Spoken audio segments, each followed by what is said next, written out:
여러분들은 여행을 하면서 가장 즐거운 순간이 언제인가요? 유럽의 경우 명품 옷들을 비롯해 유럽 국가들만이 가지고 있는 특산품에 대해 많은 여행객들이 관심을 보이며 한국이나 중국, 일본과도 같은 아시아 국가를 여행하는 사람들은 아시아 국가만의 전통 음식이나 의상에 관심이 매우 많다고 하는데요.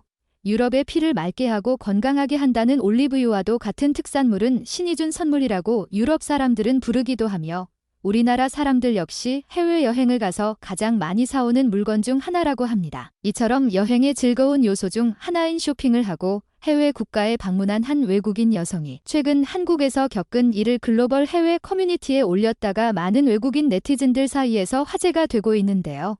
도대체 무슨 사연이 있었던 것인지 지금 바로 글의 내용을 살펴보도록 하겠습니다. 안녕하세요. 제 이름은 세바스티아나이며 저는 이탈리아에 살고 있습니다. 저는 한국을 무척 좋아하는 29세 여성인데요. 저는 이탈리아에 위치한 명품 회사의 매니저로 일을 하고 있고 대부분의 저희 고객들은 한국인들 또는 중국인들이기에 회사에서 차지하는 아시아 손님들의 비중이 매우 큰 편입니다. 이런 이유로 저는 최근 중국과 한국을 방문할 기회가 생겼고 두 나라를 방문하며 평소에 좋아하던 한국에서 경험한 믿기 힘든 일과 중국은 부자이기에 매우 관대하다는 말과는 달리 매우 융통성 없는 사람들이라는 것을 경험하고 와서 이곳 사람들의 생각은 어떤지 묻고자 이렇게 글을 적게 되었습니다. 먼저 저는 해외에 나갈 때마다 이탈리아의 올리브유는 물론 발사믹 식초를 항상 챙겨 먹고 있는데요. 그 이유는 제가 어렸을 때부터 천식을 앓고 있기에 발사믹 식초를 공복에 아침마다 먹어주면 기침이 나오지 않아 매우 비싼 발사믹을 항상 챙기고 다닌 것이고 함께 먹어야 더 부드러운 올리브유 역시 기내에도 가져갈 수 있는 크기로 발사믹과 함께 챙기고 다녔습니다. 이렇게 평상시에도 준비성이 좋은 저는 중국 공항에서 너무나도 당황스러운 일을 경험하게 되었는데요. 다름이 아니라 중국 검색대에서 수화물로 온 제 가방에 빨간 알람 경보음이 붙어 나온 것이고 저는 제 가방을 찾자마자 이게 뭔지 도저히 감이 잡히지 않아 당황하던 참에 제가 잘못된 것이라도 가져온 것 마냥 저를 붙잡으러 온 공항 직원들의 인솔을 받아 검색대에 걸리게 되었습니다. 중국인 공항 직원은 제게 네 가방 안에 들어있는 게 도대체 뭔가요? 라고 물었는데요.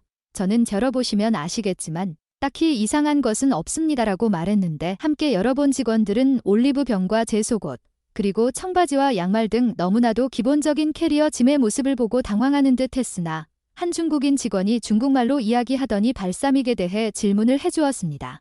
이건 샴페인이 아닌가요? 어떻게 샴페인을 이렇게나 많이 가져올 생각을 한 건가요? 라고 이야기하자 저는 무식하다고 생각되는 중국인들에게 이것은 발사믹 식초이며 샴페인이나 술이 아닙니다. 저는 약처럼 복용하고 있는 건강식품이기도 하고요 라고 말했는데요. 누군가에게 전화를 하더니 이것은 반입 금지입니다라고 말하며 제 발사믹은 물론 자신들도 올리브유라고 인정한 올리브유까지도 모조리 가져가 버렸는데요. 저는 천식이 많이 나아진 탓이 며칠 발사믹을 먹지 않아도 큰 문제는 없었지만 합쳐서 900유로도 넘는 약 같은 제 건강식품을 빼앗기고 나니 기분이 너무나도 불쾌했습니다. 무엇보다 중국인들은 아시아에서 가장 부자인 줄 알았거든요. 그렇게 중국에서의 업무를 마치고 저는 며칠 전 아시아 국가에 또다시 방문하게 되었는데요.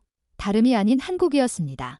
한국에서도 짐을 빼앗기지 않을까 걱정했기에 발사믹을 가져가지 않으려고 했지만 습관적으로 발사믹을 챙겼다는 게 저는 한국행 비행기 안에서 떠올랐고 인천국제공항에 내리자마자 아니나 다를까 이번에는 노란색 딱지가 제 캐리어에 붙어서 너무나도 부끄러웠는데요. 그 짐을 가지고 있으니 한국인 직원이 중국에서처럼 저를 안내했고 가방을 열어봐야 한다며 장갑을 끼고 가방을 열어보았습니다. 저는 이 사람들이 먼저 화를 내기 이전에 자진 신고를 하거나 이야기를 해야겠다 생각했고 그렇게 저는 이것은 발사믹 식초이며 제가 약처럼 복용하는 것입니다라고 말했는데요.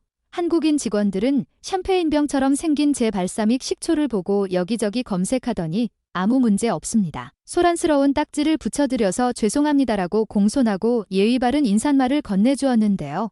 저는 솔직히 이 부분이 아직도 이해가 안 되고 너무나도 놀란 부분이라 생각됩니다. 유럽에서는 발사믹에 대한 인지도가 있기에 딱히 공항에서 걸린 적이 없는데 중국이나 한국은 걸렸고 한국보다 더 큰 나라인 중국에서는 제 짐을 모조리 가져간 반면 한국은 오히려 제게 사과하고 협조해줘서 고맙다고 했기 때문이지요. 여러분들은 이런 내용에 대해 어떻게 생각하시나요? 정말 제 생각처럼 한국이 중국보다 더 부자 나라가 맞는 걸까요? 한국과 중국에서 경험한 일로 한국인들의 매너에 대해 깜짝 놀랐다고 주장한 세바스티아나 씨의 사연. 여러분들은 어떻게 생각하시나요? 이런 내용에 달린 외국인 네티즌들의 반응 또한 살펴보도록 하겠습니다. 내 생각에 너는 중국인 공항 직원들에게 1,000유로 가까이 되는 비싼 건강식품을 눈앞에서 빼앗겼다고 생각해. 대놓고 뺏은 중국인 공항 직원들도 상식이 없지만 너도 조금 더 주장했더라면 좋았을 것 같아. 공항에서 일하는 직원들, 그중에서도 검색대에서 일하는 사람들을 상대로 과연 몇 명이나 제대로 된 주장을 하며 자신의 물건을 지켜낼 수 있을까? 게다가 중국이라는 나라에서 마음먹고 빼앗으려고 했던 것이라면 사실상 무사히 중국을 여행하고 온 것만으로도 감사해야 할 일이라고 생각해. 한국의 공항 검색대에서 일하는 직원들의 매너가 정말 돋보이는 사연이네. 나도 프랑스 파리 국제공항에서 일을 하고 있는데 한국인들의 매너가 정말 좋다는 것을 한국인 여행객들이 공항에서 머물다가 간 모습을 보고 느낄 수 있었어. 청소부 아주머니가 청소한 후 보다도 더 깨끗했거든. 한국은 길거리에 쓰레기통이 없다고 하더라. 그래서 바닥에 쓰레기를 버릴 줄 알았는데 오히려 쓰레기가 길거리에 하나도 없을 만큼 깨끗한 나라가 되었다고 해. 깨끗한 나라가 된 것이 아니라 나는 한국이 이전부터 매우 깨끗한 나라라고 들었고 그렇게 알고 있어. 물론 최근에는 옆 그 나라 때문에 미세먼지가 가득한 살기 어려운 나라가 되었지만 솔직히 공기와 미세먼지를 제외하면 한국처럼 살기 편리한 나라도 없다고 해. 나는 캐나다에서 부모님을 모시고 살고 있는데 부모님은 최근 들어 병원을 자주 가시고 있고 나는 내 여자친구인 한국인 여자친구에게 이러한 사실에 대해 이야기해 주었는데 한국인 여자친구는 내게 우리 부모님을 한국을 모시고 가서 외국인도 받을 수 있는 혜택에 대해 알아보자고 이야기해 줄 정도였어. 노후를 보내기 한국보다 좋은 나라도 없을 거야. 발사믹이 천식에 좋다는 이야기를 정말 많이 들었는데 천식을 앓고 있던 사람이 꾸준하게 약처럼 복용한다는 이야기는 처음 들어본다. 우리 할아버지도 매일 그렇게 하고 계시는데 의외로 유럽 선진국가들은 자연식품으로 몸 관리를 하고 치유하려는 행동들을 실천하고 있는 추세야. 나는 이번 봄에 한국에 잠깐 방문했었어. 경유를 해서 일본을 여행할 계획이었고 실제로 한국은 경유만 했는데 이런 글들을 보고 나니 오히려 일본 말고 한국을 갔어야 했다는 생각이 들어 조금 후회된다. 나도 너와 똑같은 여행을 하고 왔어. 오히려 일본에 한국인들이 정말 많아서 놀랐는데 지금 한국에는 전 세계의 여행객들이 여행하고 있다고 해. 내가 한국에서 사귄 한국인 친구가 알려준 내용이지. 오늘도 끝까지 시청해주셔서 감사드립니다. 여러분들의 구독과 좋아요는 제게 큰 힘이 됩니다. 감사합니다.